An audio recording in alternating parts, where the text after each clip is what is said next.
So welcome everyone to the third edition of the digital licensing sessions within Primavera Pro. I'm Jordi Puy, I'm co-founder and CEO of Unison Rights. We've worked with Primavera Pro and our partners Too Young as well to try to put the best possible program to analyze what is the reality and current affairs in the digital licensing space. We're going to have amazing guests. We're going to have representatives of the major DSPs, user-generated content companies. We're going to have lawyers. We're going to have music industry people. And hopefully, all together, we'll be able to reflect and think about what are the challenges and the opportunities that we have ahead of us within the digital space. So thank you for coming. Thanks for making the effort to be here on the first sessions in the morning. Not too early, lucky enough. And I will pass the mic to our MC for today, Nerea from Unison. Thank you very much.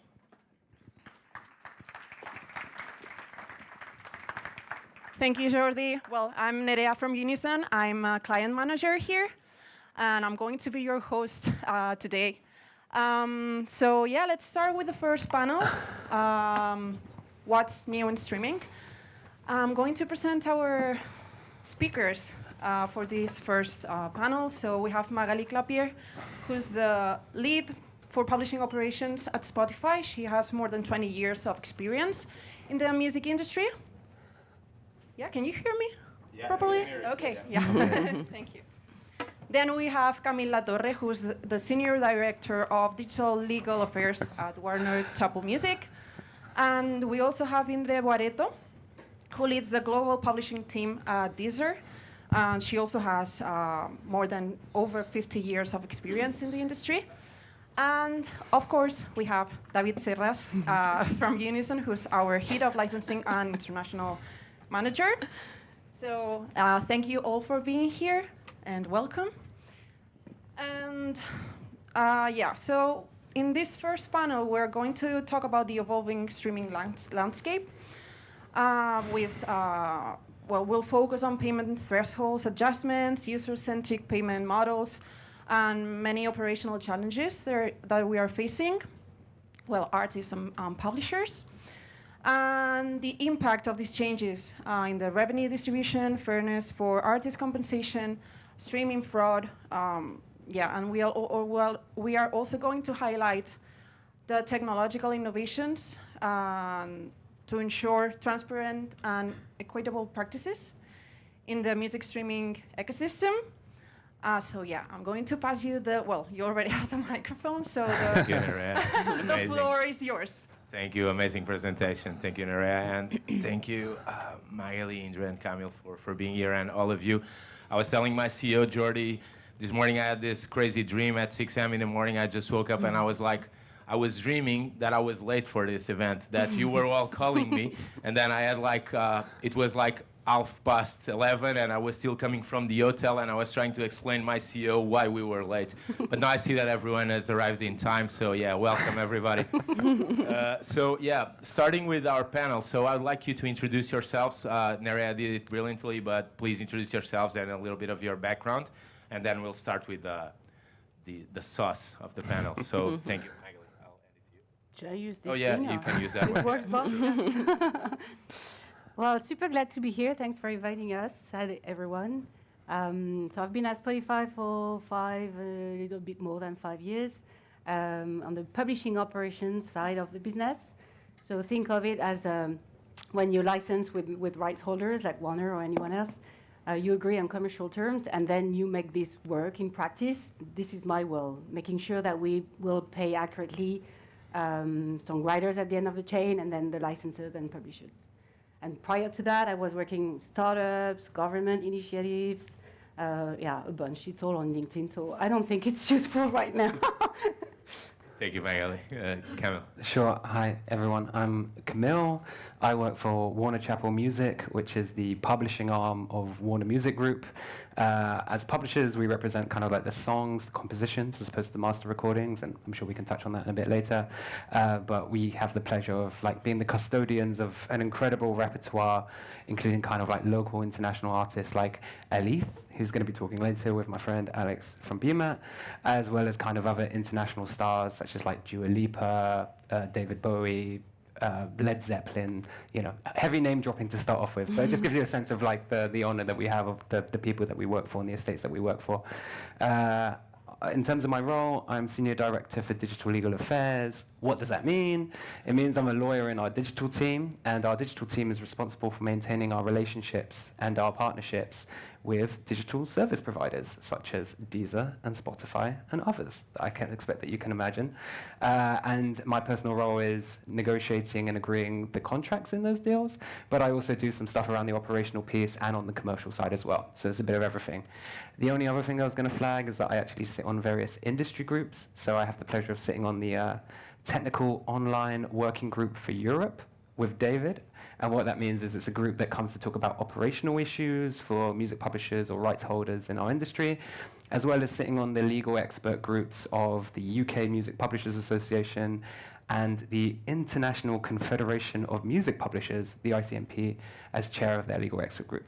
And the only final thing, sorry, before I hand over, is that I actually had the opportunity to today speak at the ICMP AGM in Brussels, because they asked me to give that the standard legal update. But David had already invited me to speak here, and just to pander to my audience, let's be honest, hanging out in Barcelona with everyone here instead of Brussels in May was a bit more fun. So very happy to be here today. Thank you. We are honored with that, Camille. Thank you. And yes, we're delighted to have you here, not a third streaming. I'm delighted to be back. It's my second time at Primavera. It's always a pleasure. And there's a lot of things happened since. So if we're bragging and saying what we've done since. So I work at Deezer as a publishing director. Been at Deezer for over 6 years. Been at the cross-section of tech companies, Nokia, Yahoo, worked with the publisher BMG in London, etc. So my heart always has lied and still lies with the publishing topics within the tech space. And so a lot has happened since we saw each other, and we'll talk about that more in detail, such as artist-centric, etc. Without further ado.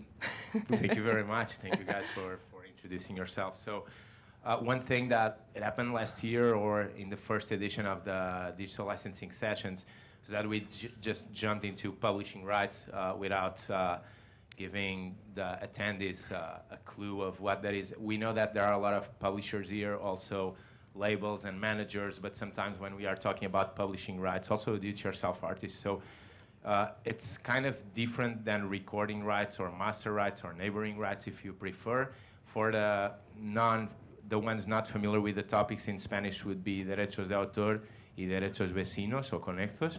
So we are talking here about derechos de autor or publishing rights. Can you, Camille, give us, with your legal background, a little bit of a different ABC explanation of what we are talking about and covering here in this talk? Yeah, absolutely. Look, it's the first panel of the day, and it's the first thing, so jumping in straight to a legal question, I'm going to try and spare everyone by keeping it as high level as possible. Derechos de autor, or like musical works, publishing rights, all about the rights of the song, the composition that underpins the recordings that are made of that song. So in publishers, we deal with songwriters and composers, and we are entities like Warner Chappell Music, Sony Music Publishing, Cobalt. And in that universe with us, we also have collecting societies or CMOs, like ESCAI here in Spain, SACEM in France, PRS for Music in the UK, as well as then people like our hosts, Unison, who are like independent management entities and who like also represent like a mixture of the different rights there. On the other side, you have master rights, and those are the label rights, and those relate to the actual creation of a recording, an asset. So you take the work that's been done by the songwriter, and you have an artist or a performer with the help of a label or DIY, create a recording which is then distributed onto streaming platforms or to other kind of services. And so just to give a very quick example to bring it to life, for a song like Me and Mrs. Jones, which I always like to bring up as an example because it's a Warner Chappell work written by Gamble and Huff, two pioneers of like the Philly soul movement, that has been recorded a whole bunch of times, most famously by Billy Paul, less famously by Michael Bublé, and like used in samples for like people like Coolio and stuff. That every time that gets streamed, it always relates to the underlying work which is owned and controlled by publishers and CMOs and the songwriters and composers. But each of those different versions is distributed by a different label. So I think that's just a kind of important distinction to have, because we have different kinds of issues and concerns that affect different parts of the different rights that I think we'll get into. Thanks for the explanation. Just one thing that I forgot to add, and this was like a masterclass, but guys, we'll have a Q&A section in the end, so we'll leave 15 minutes for questions after the panel. If anyone has a question, you'll be able to do it afterwards. So now, Indra and Magali, both Deezer and Spotify, what is the importance of publishing rights for you guys? Because we normally, like Camille so well explained, we normally talk about the artist and we normally hear the name of the label, but we don't hear a lot the name of the songwriters and the composers and etc. So what's the importance for businesses like Spotify and Deezer of the publishing rights? What's your perspective on that, and what's the importance of songwriters to your business? Should I go? Okay. I think Camille explained the real life. The song is the point of creation. So honestly, at Spotify, there's nothing without songwriters. No business, no service in same four labels in a way. So this is very central and a key important for us. I think Spotify was one of the first to open credits for songwriters. We also have songwriters pages online. We have also developed tools with publishers, such as the Spotify for Publishers. That's an analytic tool that we provide to publishers directly. Now, I would say that on the side of operating deals, like you explained, the content are provided by the labels. So that's easy. We know who owns what. On the publishing side, though, we do not know that. So there's a lot of back and forth data, files, processes that we have to invest on to make sure we'll pay accurately the right people. And so I think that's a lot of investment area at Spotify as well. So this is very backstage, not glamorous at all, back-end stuff, but this is where the money lies, really. So we invest a lot on that and discussing this with our partners in industry forums as well, how to make this more efficient in the long run. So, yeah. Thank you for that, Magali, and we'll enter into the challenges that it brings as well in the next question. But yeah. Too early for that. Yeah. You already had the legal point. Okay, Indra, please. I mean, of course, without the rights for the underlying song, there is no content on the platform. It's as simple as that. So the challenge is linked to, obviously, back to the metadata, who owns them, who is responsible for them.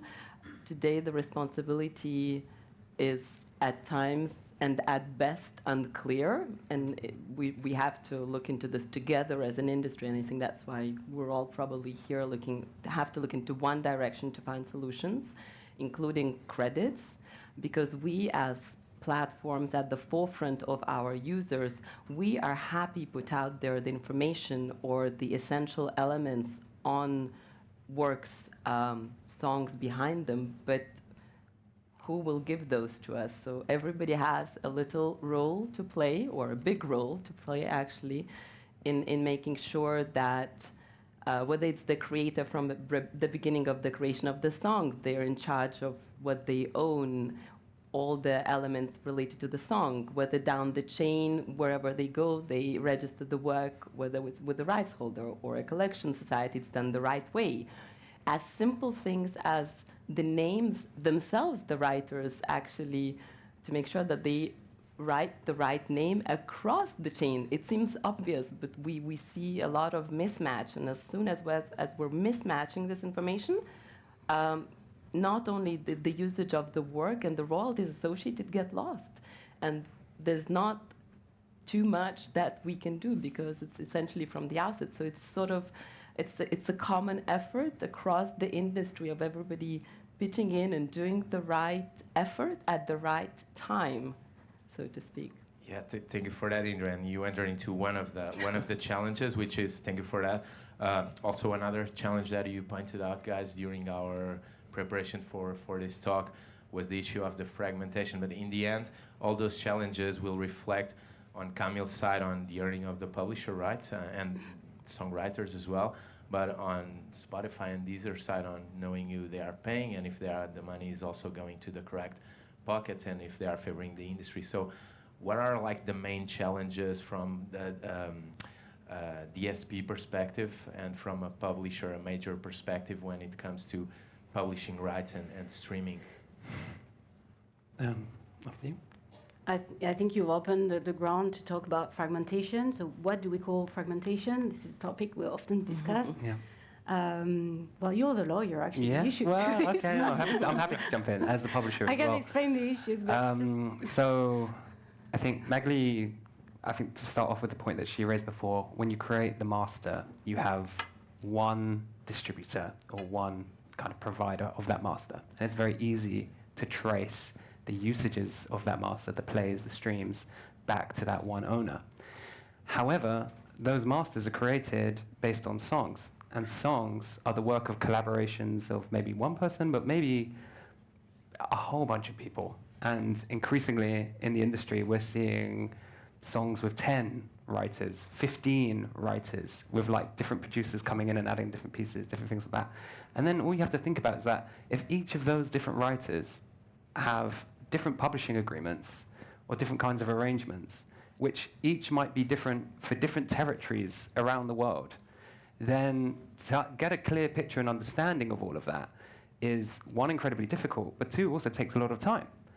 So to be able for Indre and Magali to run their businesses and get that confidence that they've cleared all of the rights so that they can make that song available becomes this huge endeavor. Once you've even had a sense of who's done what, maybe that's not even possible because people haven't registered things correctly. And it's something that we hear about a lot when we're in publishing, because there's all these initiatives by different kind of songwriter groups to say things like credits due by the Ivors in the UK, if that's familiar with everyone, where everyone's like, make sure you get your key metadata identifiers down. But is there anything less sexy for the creative process of, like, you're in a room, you're creating this vibe? We chat to our A&R people, like, make sure the metadata comes down, and, like, they've just had this incredible session creating a song. I'm not going to ask them and be like, nail your splits down and write, like, who gets which share of what. But it's important, and it's like an ongoing discussion to make sure that happens so that people then can be correctly paid out and traced across as that data goes into these systems and as they get claimed and processed. So it's an issue because we're not going to see less people collaborating. We want to obviously help people do that, but we need to establish better practices, and I don't know if that's through the development of technology or development of kind of fundamental educational shifts to make sure that songwriters, composers, and the various other rights holders involved can be identified so they can be paid correctly.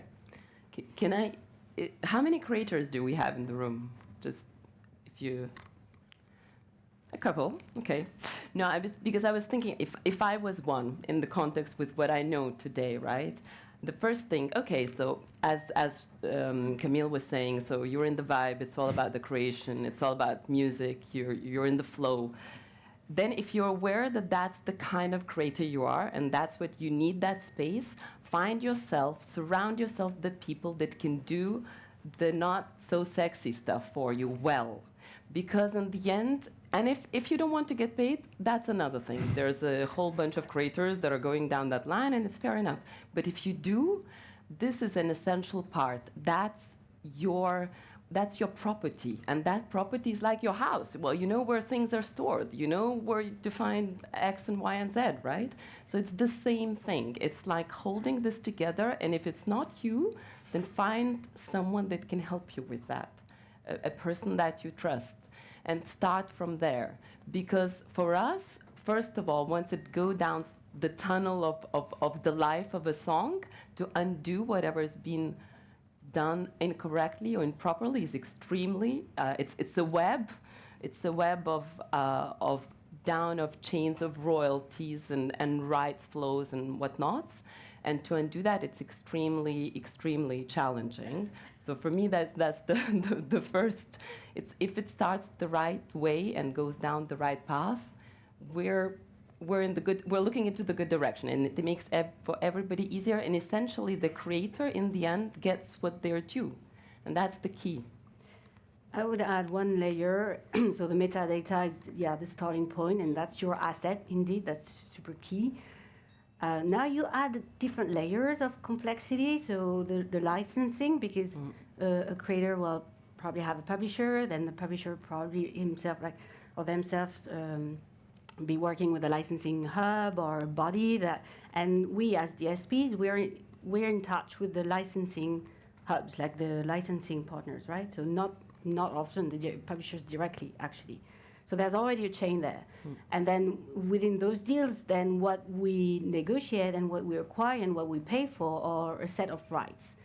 So in publishing, you probably all know we have mechanical rights to license and performing rights, already two types. Then you know, in the past, like before the big digital age was physical, was a lot of blanket licenses. Like we would license with SACEM for France or Gaie for Spain, and that was it, pretty much. Now we're fast forward to today.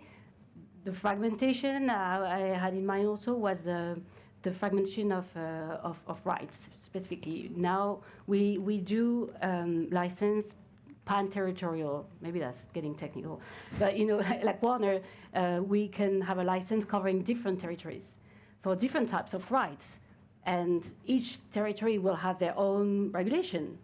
They can be creative. So there's another layer there. Plus, that's kind of fairly straightforward when you think of Europe, because historically Europe has been pretty mature with the music market. So publishing and MEC are kind of often, let's say, packaged together to be simple. Now move to APAC, Africa, Latin America.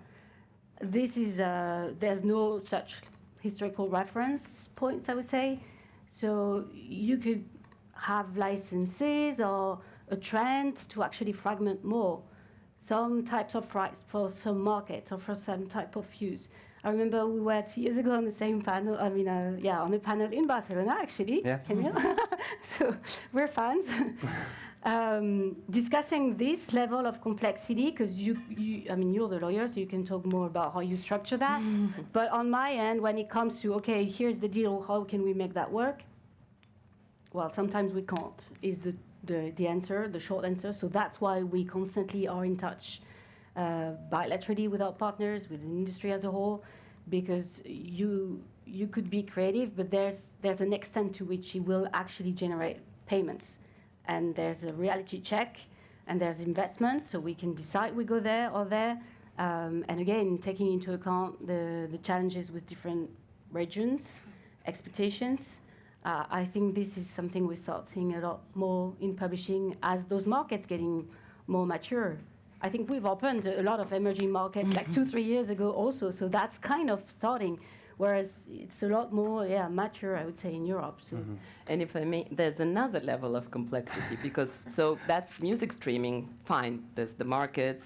I mean, we're sort of more or less now in clear what's happening. But then you have new uses, new usages, new type of, multiplied, exploding by AI and whatnot, right? So it just takes a different level of proportion. What rights are generated by these usages? Where do I go to clear them? Who owns them? I mean, it's not information that's at the tip of a finger. Essentially, you have to really look for it. Even when you want to, sometimes you can't find it. And so, and the technology is moving in exponential speed, and the copyright law might not be the most flexible piece of that adapts to it very easily. So obviously that's where also all the challenges. So we have different features, different products. Often it's a full-on almost a theory creation analysis. And what does that mean? What kind of rights this engages? Who are the rights holders behind, et cetera, et cetera? So many. Go ahead. No, I was just going to say on that, and as well about this fragmentation of different rights and supporting different use cases and all this kind of stuff, which you're right, it is complicated. And if you're going to get any theme from this panel when it comes to publishing, it's probably going to be that there's another layer of complication and there's another layer of nuance, and that's great. And as rights holders, and especially in our digital team where we work with our partners, we want to monetize our rights. We want to create value and support the creation of value. We're not here to say, haha, we have these rights, you can never use them for your service. But we have this constant balance of doing it in a way where the people we have our songwriter agreements with or that trust us as the custodians of their rights, we don't just give it all away in some way that grows or gets out of control, that doesn't actually achieve the value that we want. And so, Indra, you've mentioned AI, and I wondered how long it would take for that to get mentioned, because it seems like that you can't go to anywhere without talking about AI at the moment. And we know we don't have an automatic aversion to AI. We have an aversion to AI being used in a way that doesn't protect creators properly. So we are wanting to speak to people who are involved in it and can have those conversations, but we just need to make sure that we're protected. And in the same way that working with our partners at Spotify and at Deezer, we have conversations with them all the time when they want to launch new features and do various things.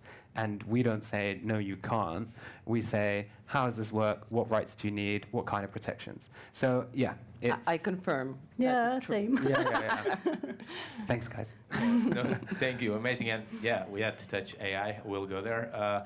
But just going back to the basics, like, it's always important to sort of underline that normally people who are launching themselves right now, the artists that are here, the songwriters, we saw a couple of events here. Sometimes they have it seems that there is the idea there's only one branch of monetization path, which is through the distro channels.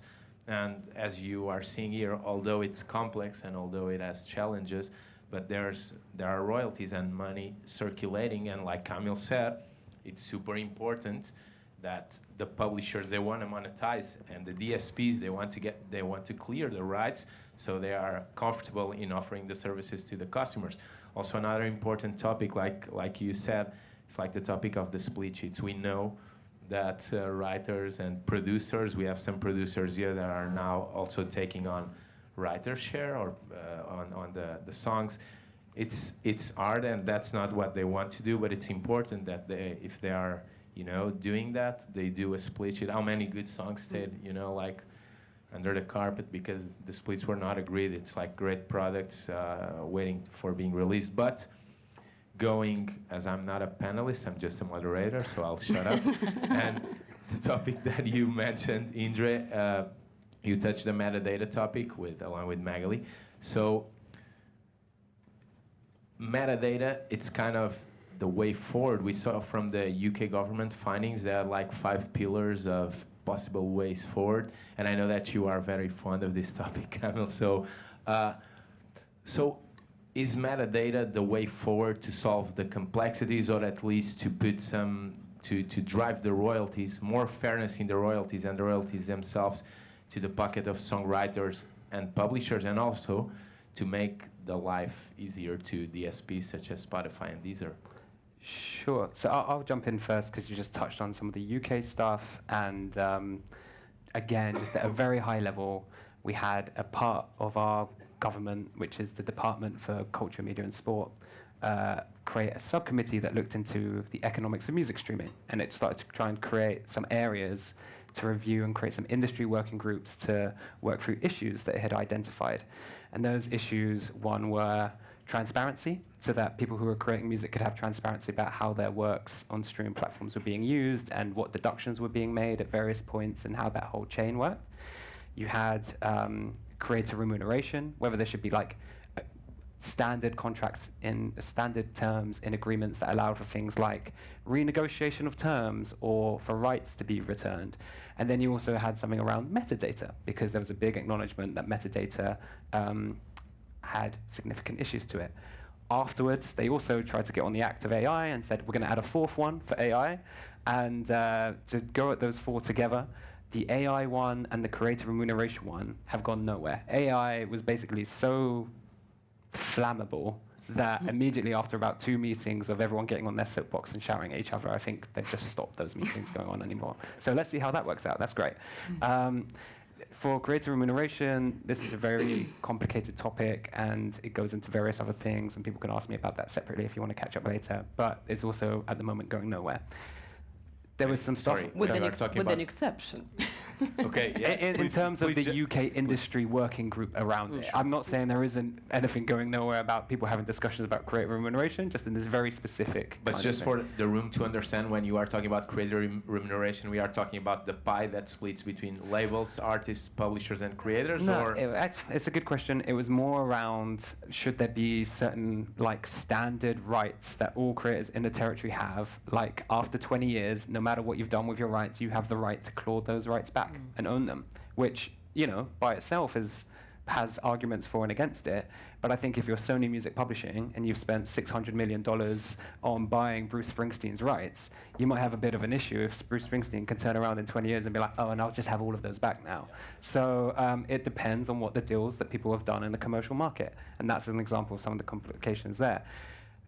There was something around transparency, and there is now a non-binding code there. But the reason that I was supportive of it was that metadata was the one thing that quite quickly brought the whole industry together and had real commitments in the UK made to improving the links between the identifiers of work codes, also known as ISWCs, and recording codes, known as ISRCs. And that is a good step. I mean, it's a huge step to be able to have everyone in a room in our industry where there's so many kinds of views involved be like, yes, we can all do better here, and we can all work together better here to create better links and to make sure that people end up getting paid better, so that when you're in the Spotify side and the Deezer side and those claims are coming in, that everyone's not just in chaos with one another and removing all of our legitimacy from our claims. I can jump in quickly because I represent Spotify in this group in the metadata room. Yeah, of course. We do not yell at each other, that's true. Although, yeah, all the complexities, we try to sort of disentangle it. So maybe a quick point on that, because I think that you say we know that metadata is a starting point. We know, but the government, they did not. So, and I was in French government like 10 years ago. We tried to push, nowhere. So I think this is a first, that a political body like the UK Parliament realized that the payment at the end of the chain, you know, has to have something to do with the data at the beginning of the chain. And if there's anything that, you know, goes wrong in the middle or that wasn't set up right at the beginning, guess what? At the end, we'll have some problems. And they do realize that. So they indeed want to put some effort in there.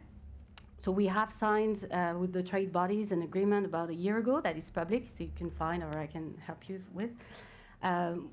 First thing was to make sure what do we call a core data set. So we agree as an industry that this should be the basis of a good metadata, like what is your asset really. So there's work in recording metadata. And there was debate, should like codes be part of this? It wasn't that straightforward, weirdly, in a way. And then what we moved on to is now a 2 years phase discussing projects.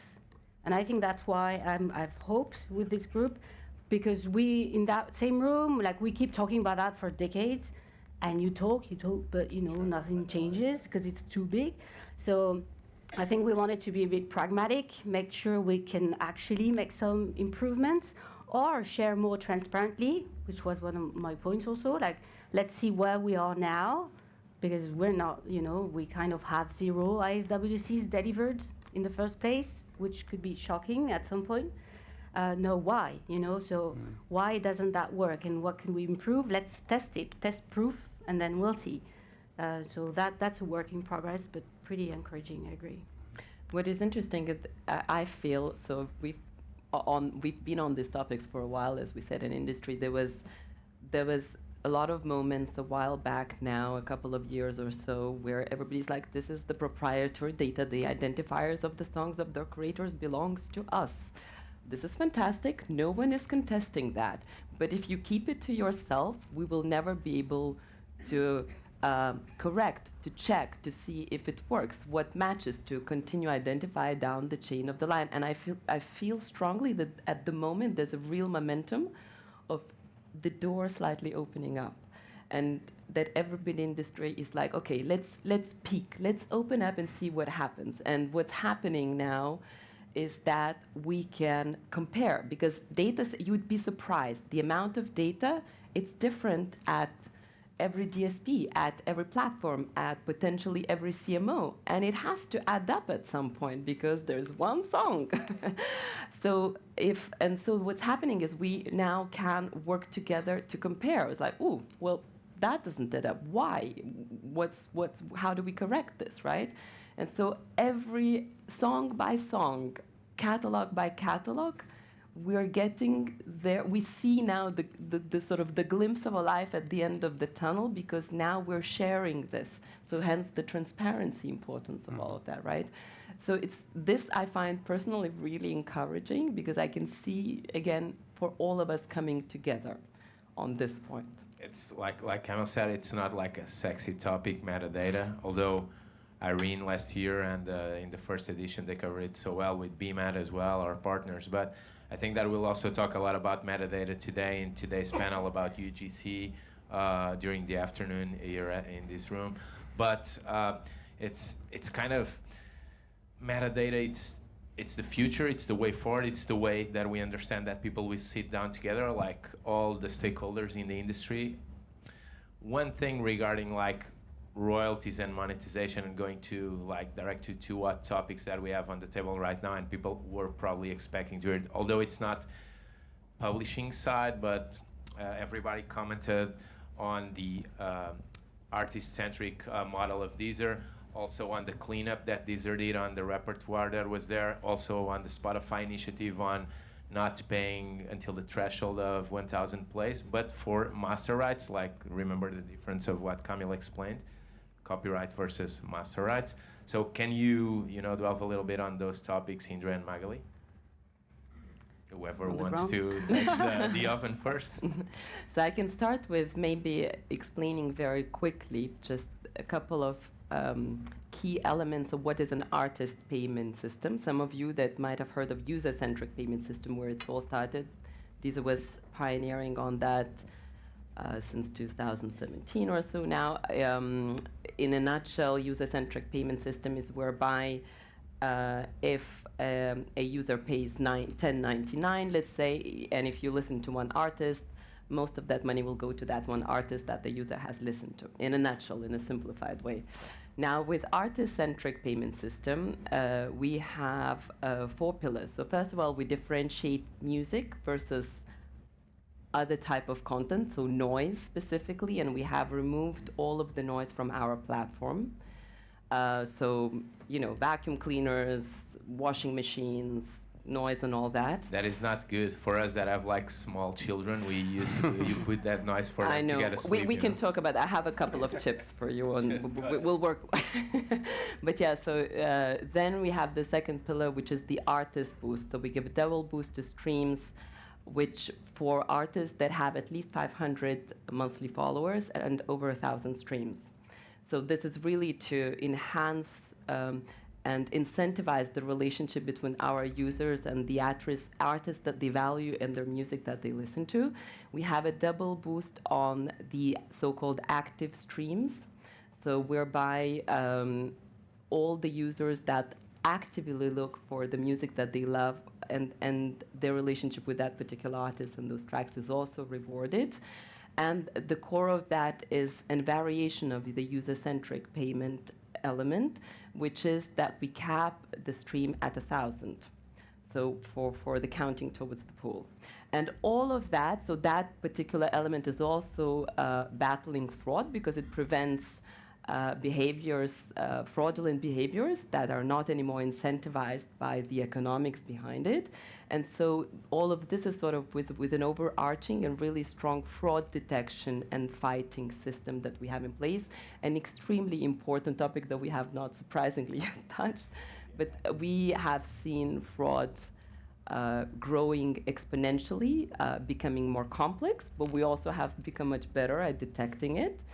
And this is a topic of the industry that cannot just be put aside, recording side or publishing, so both. So that's in a nutshell what the artist-centric payment system is.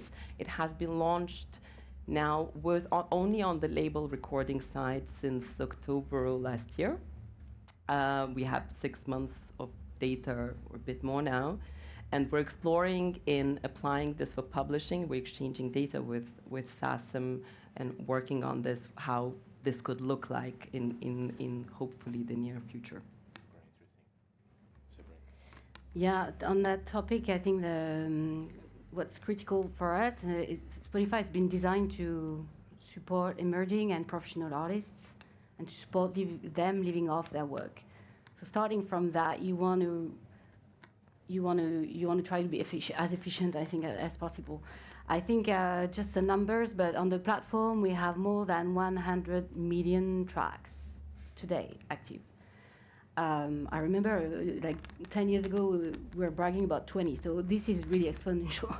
More than 10 million tracks, okay?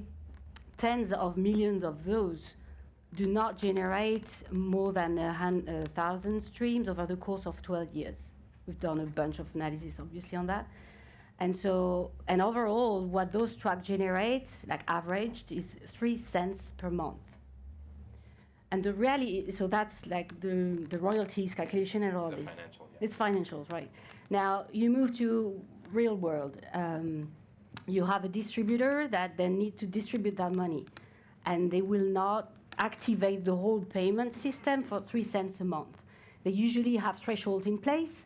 So I think this goes like from $2 to $50. We're very far from that in my example. So those artists won't even get paid. Plus they have the bank fees, another like $1 to, I forgot, like $20 threshold to then generate the actual payment. So that money won't get into their pocket anyway.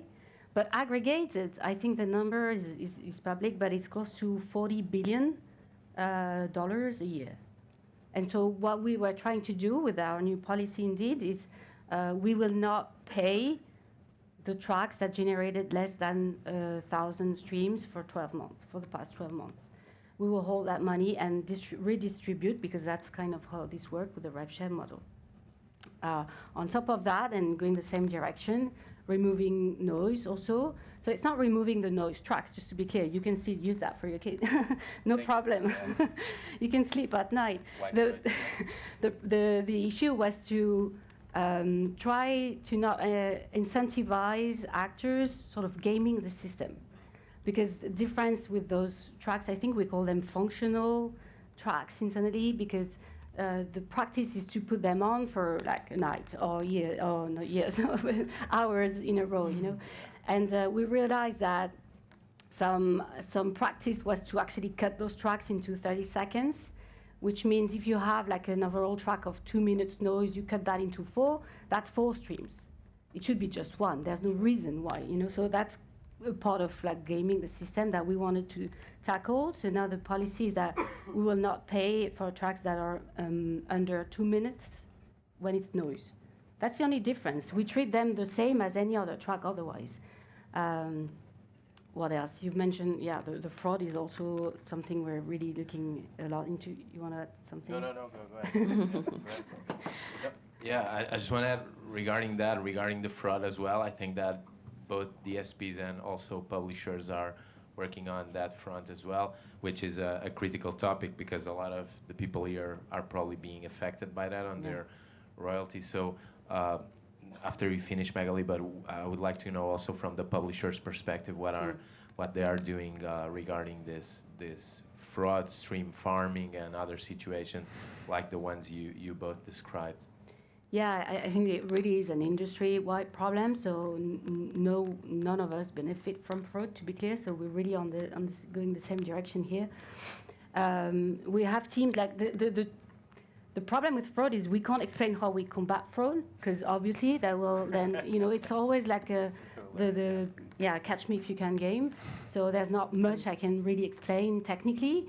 But that said, we have teams working on that for years, so they have accumulated a bunch of experience. We are in close touch with our partners to explain to them a little more.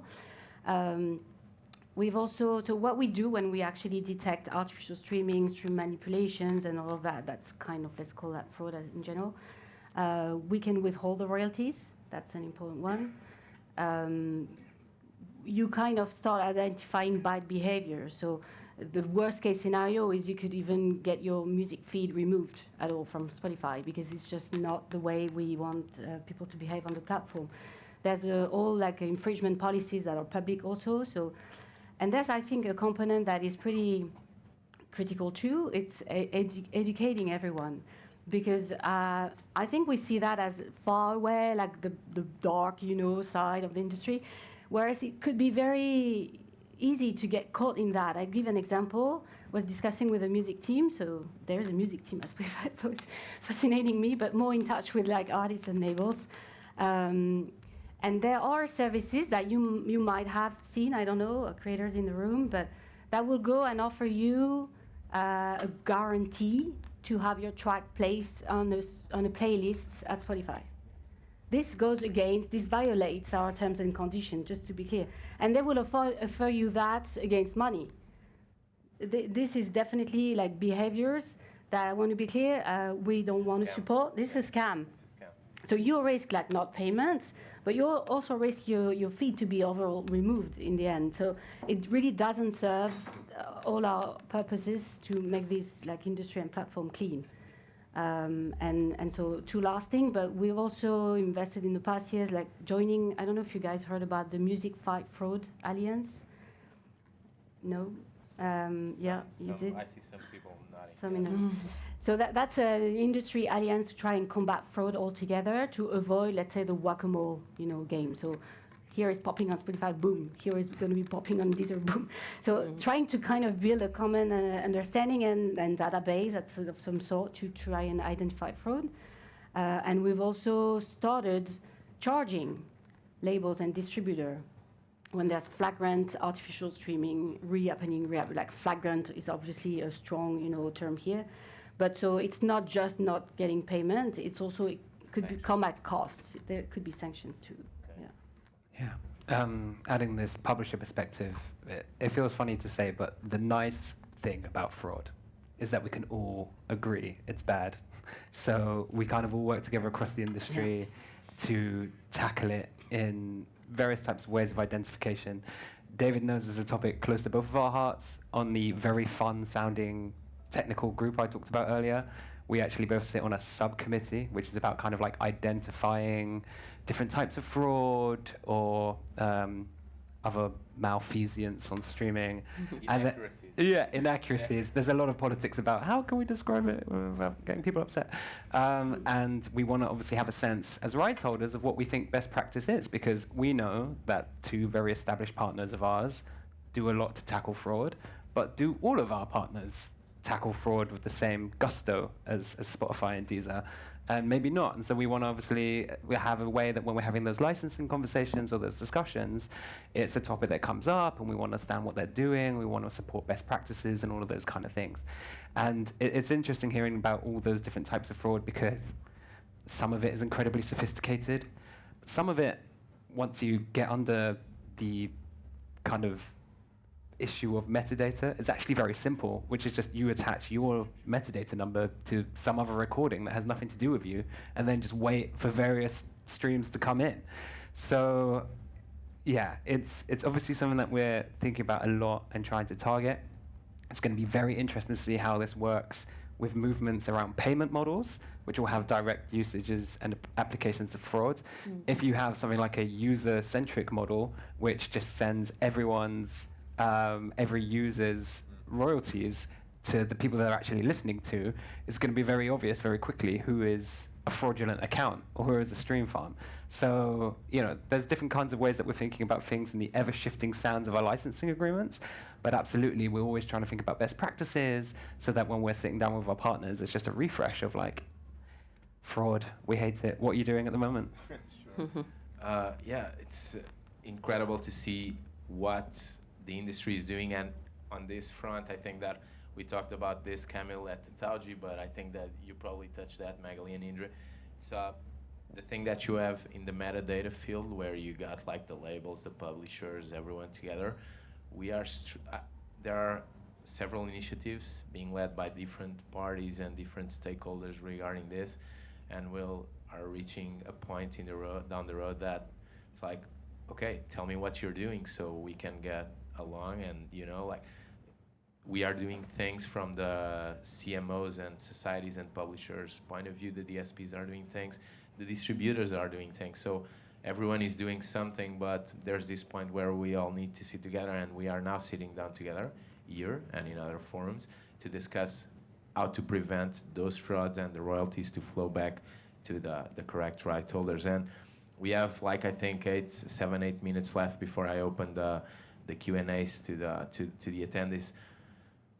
Going back to AI and the future of streaming, so I would like to have your vision on what is the future of streaming. I know this is a very vague question, but how do you see Spotify and Deezer positioning yourselves regarding the future of music consumption? Also, what's the impact of AI in your platforms? And Camille, you specifically as a publisher, regarding what is your company doing to tackle the inputs that are being given to AI, the massive usage of recordings and, like you said, compositions without proper authorization in most of the cases? And will the opt-outs by the right holders here will be sufficient? So I know this is a very long, broad, 3 or 4 topic question, but you have 8 minutes or more, so yeah, go ahead, guys. I just had to introduce AI, you know. So I love always, I'm going to go back to the beginning. So what is AI? Today, everybody talks about AI and uses right and left, and everybody includes there whatever suits them best. So I like to always refer to our research team, who AI initially and first and foremost is machine learning. It's machine that gets some data, digests it, eats it up, and spits out whatever you ask them to do. And that has existed already. These type of machines for a while have assisted the creators for decades. This is nothing new specifically, right? Now, this has evolved since slightly, and they've become more complex. They can eat up much more, and they're much more elaborate. And it's the generative element. I think now when everybody talks about AI, it's probably mostly referring to Gen AI. So, and the generative AI causes a real challenge within the industry, and we're at the beginning and the forefront of it is the detection of it. So I think there's been quite a few pieces of information and some companies coming out of the woodwork saying, we know, we've done it. With our research, and we take it with a bit more caution, because we know it's a complex matter and we're not there yet. But essentially, in order to go down that line and in order to be able to also preserve the creators, to allow them to do what they need to do, we have to first be able to detect it. And that's our, sort of for us, the core focus where we should all focus as an industry for now. So to start, I don't know what the future will hold. If I knew, I probably wouldn't even be here and starting a startup somewhere. But I think that's essentially the first step is to being able to identify it properly, reliably. Yeah, and identify against definition. Exactly. I think what I love the idea that the creators can control if they want to be part of it or not. That totally supportive. It's fantastic, and glad that it's starting. I think as often when technology goes like faster than no, we're trying to catching up, you know. And so this is the starting point. This allows the ability to opt out, and now it's on our table. How do we make that happen for real? How do we define AI? And then how, as a DSP, would we get to know about that? Is that going to be a flag? Is that going to be anyone's responsibility to actually identify that? How do you guys even know in the first place? We have, to be honest, no clue yet. So this, I think, answers your other question about where are we going. Well, I have to find answers. That's for sure, because we already started working actively on this. But right now, I do not know, to be honest. Yeah, on the rights holder side, like, I think we can all acknowledge that AI is going to fuel incredible creativity. And I think there's certain kind of tools that can boost the creative process and particularly remove more boring technical elements of the creative process so that creators can really focus on the more fun creative element sides of things it brings in sound. And that's going to be really interesting to see where it develops. In terms of as a publisher, we are as much as everyone, trying to stay on top of the shifting legal sands of what is required. Now, obviously for us, we would say that the ingestion and use of our copyrighted works involves some kind of reproduction, some kind of copy that needs authorization. We also probably have a strong assumption that that hasn't always happened. And so we are thinking about how to tackle things, but also thinking about how to do things in a appropriately commercial way where relevant. But we also have to think about the songwriters that are involved. First and foremost, our duty of care is obviously to the songwriters who have entrusted us with their works. And some of them might be like, yeah, put my thing in a machine. I wanted to bust a bunch of stuff and I want to get a cut of whatever comes out. Do that. Other people are like, this is the death of the industry. Don't put my stuff anywhere near it. If you do it, I'm going somewhere else. So that obviously incites different kinds of reactions, and we have to be respectful of that and think about the kind of rights that we take and then how we can fold those things in. We are aware that people are already doing various things. And I'm sorry I'm being so cryptic here. But we also, we want to be seen as a partner where possible so that we can shape things for the better.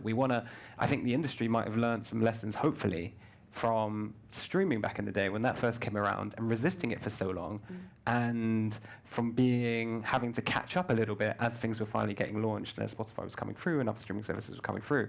I think there is a lot of kind of cowboy type characters in the AI market that I think if there were possibilities to set really strong, effective precedents, which reinforce the sort of principles that we've seen established in the EU AI Act, and sorry to go legal again, but that's a really great piece of legislation which has come out, then there are opportunities there. But just to finish it off, even with the EU AI Act, there's still a bunch of confusion there. Like, you get told, you need to reserve your rights. And we're like, great. So we speak to the European Commission, and we're like, how do you reserve your rights? And they're like, just reserve them. Just put something out. So it's all a bit freeform at the moment. We're like putting new websites out there where we're trying to make it noticeable. We're trying to you have Sony sending notices to like 600 different AI companies. Everyone's trying to keep in touch with what they can. In the US, the Copyright Office previously made a statement about not registering any new works if there was an element of AI in it. But who's going to then be honest about making anything with a bit of AI? So there's... And then explaining it all to everybody in the industry. So that post got the least likes on my LinkedIn. It was like, brr, brr, brr. But it's because it's so difficult to explain. I think the European Commission might need to put together a marketing team as well and how to put this forward to the industry. Yeah. So I know it's probably not the satisfactory answer that anyone kind of wants here, but it's honestly so fluid. We are doing our best to remember our rights, remember our responsibilities, and to set precedents that allow innovation while also protecting the songwriters and the creators who are basically the heartbeat of our industry. Sure, and it's good to know and good to hear that, main stakeholders in the industry are also facing these struggles, because many of us are facing those struggles and trying to understand it, and trying to understand the best licensing models for everyone wants to. Now it's easier to license the input, but for us, because at Unison and you guys as well, we defend like granularity, transparency, and the correct royalties going allocated to the correct rights holder. So for us, it was natural that the licensing models should be focused on the output, not on the input. But then you have like the technology problems, and we go back to metadata again. So how can we work with AI companies to have such a metadata that allow us to license on the output if possible, where possible, because it will be fairer to the right holders. But we are also thinking about that, both from the operational perspective and licensing perspective, which is, it's good to know that no one has an answer yet, but cease and desist letters are being sent, which is the thing that we lawyers do immediately. So, guys, thank you very much. I'll open the floor for any questions that the attendees might have. I don't know if anyone has a question that wants to ask to Camille, Magali, or Indre. There is one question there. Can you say your name and what you do, please? Christian Garcia, I'm from a record label in Barcelona. I want to ask you, to Magali, about the fake streams that maybe is on the table of Spotify offering a kind of KYC system to avoid that people could create more than one account, which is the principal problem about the fake streams, and at the same time to hide the number of the monthly users or monthly listeners, or also the name of the streams, which also provokes certain conflicts between the artists, which want to create more fake streams to raise the numbers. You're very right. I talked only about withholding royalties as an action we can take. It's true, I forgot that we can also remove the streams altogether, so it doesn't incentivize. And something I learned, I mean, this is less my area of expertise, to be honest, but I learned that I thought originally fraud would be driven a lot more by royalties. Actually, it looks like there's a lot of expectation to gain popularity, to then sign. This is more the label side, so that's why I know less. But you're totally right, and we can remove the streams in that instances too. Yeah. And about the KYC, is it planned? And the KYC, we're looking into this, and I think this could be, if there's suggestions, if there are experiences, let's chat after the panel, but totally open to discussion. Thank you. Another question there? Hello, good morning. I'm Bruno from Love Monk. I want to ask you a question to the DSP part of the table. For example, there are two big platforms right now, like Suno and Udio, which are spitting out thousands of tracks a second. Have you identified one of those tracks in your platform? This is one question. And the other is that, I think there's a idea that probably AI tracks doesn't have any don't have author rights, right? Because it's machine learning, as you said, and it's not a human creator, which is what the law says to us. Could be an argument between, I mean, at the end, people set the trends, and people may be consuming these kind of tracks in the future. Maybe this is something that could be a temptation for DSPs, as if finally you don't have a payment at the end of that use, could be increasing your profit at the end of the day.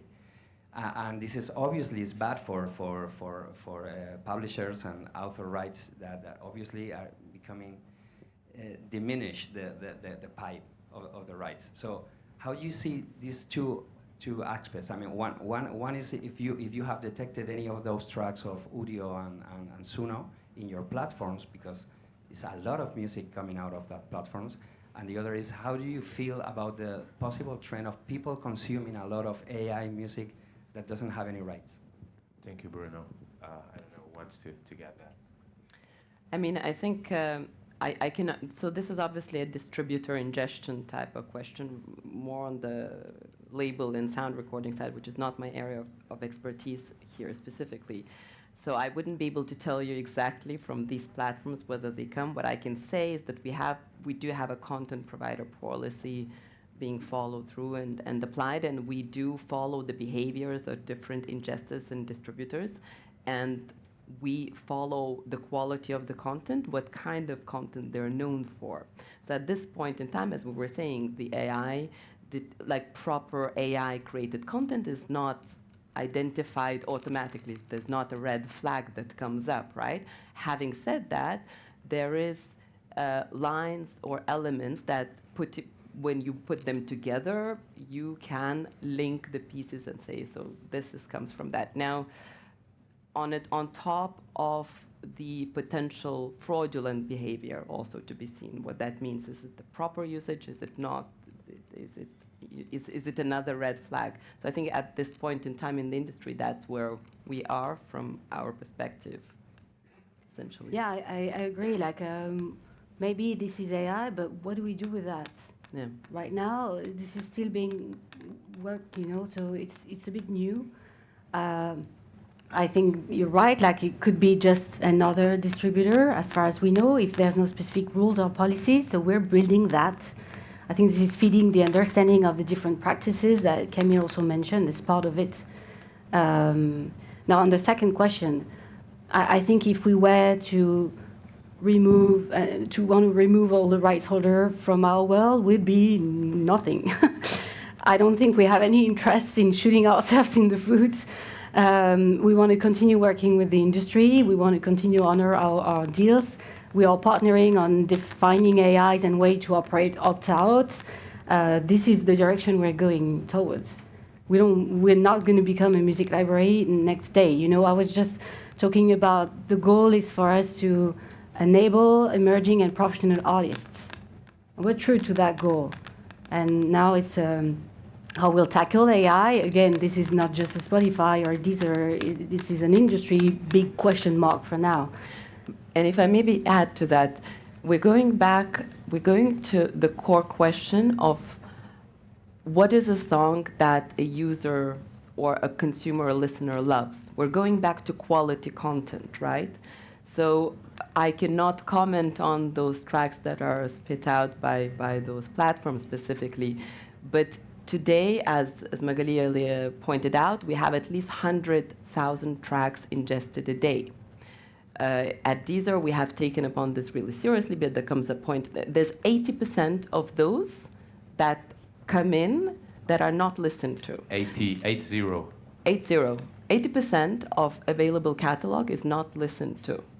Users don't need that, and neither do we probably on our platforms, because in the end, it dilutes the visibility, the availability of the quality content. So now we're not anymore about quantity. It's about quality. And there is strategy, there's supports of professionals of the industries, of really the real artists, the qualified artists, and that need that support. So we are doing the necessary. And I'm not sure what strategy is behind those AI ingested tracks and the distributors. I cannot comment on that. But from, again, the heart of a song is how it touches to a soul of a listener, right? That thread. So I don't know whether the AI, some of it maybe, but certainly not all of it. So again, for me, that's kind of the key angle, is going back to that quality content and connection to the audience, to the listener, and for real artists, allowing the real artists to find their audiences on the platform. Thank you, guys. One question there. This will be, I think, the last question, right, Nerea? We have time? Yeah. Okay. Thank you, everyone. Thank you, David. Thank you, Emmanuel.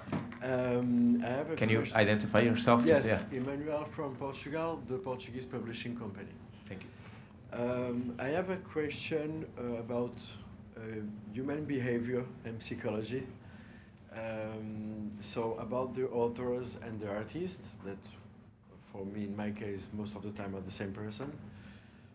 I think that you showed it very clearly that more than ever, it's a complex world, and they need a publisher. My question is, how do you make understand to someone that they need something they don't know they need it? Because this is my problem. I fight against ignorance every day. They don't know they need me. It's very difficult to make them understand they need me. And I will give you another example that is terrible that happened to me. I was working with artist author. We multiplied his copyright income by 4 in 5 years. I consider that I've done an amazing job. And at the end of my contract, he said, "You've done an amazing job. That's amazing, but you are earning way too much. I want you to earn half of what you earn." So of course I denied. I know by experience that in 3 or 4 years he will come back to the income he had, but yeah, difficult. Well, one, congratulations for increasing the income 4x over 5 years or something. That's incredible. It almost seems like a sad thing is that you have to have this person leave, fail a bit, come back, to then have another great story to tell to other potential clients in the future to explain everything. Because, ultimately, so much of what incredible A&R people do is like build relationships and kind of vibes and stuff. But at the same time, money talks. And a lot of the people are interested in building careers and having things that they can have enough income to foster their art, to be able to live off it, to be able to do kind of what they really want to do and spend their passion on.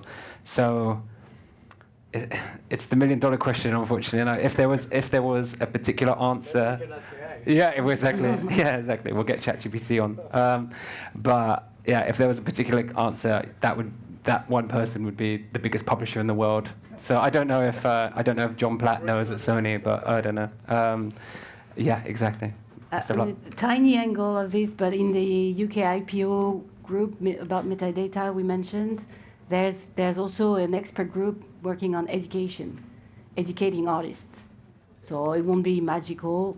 It won't be, but there is some attempts at, I think, putting some materials together to kind of help you guys actually.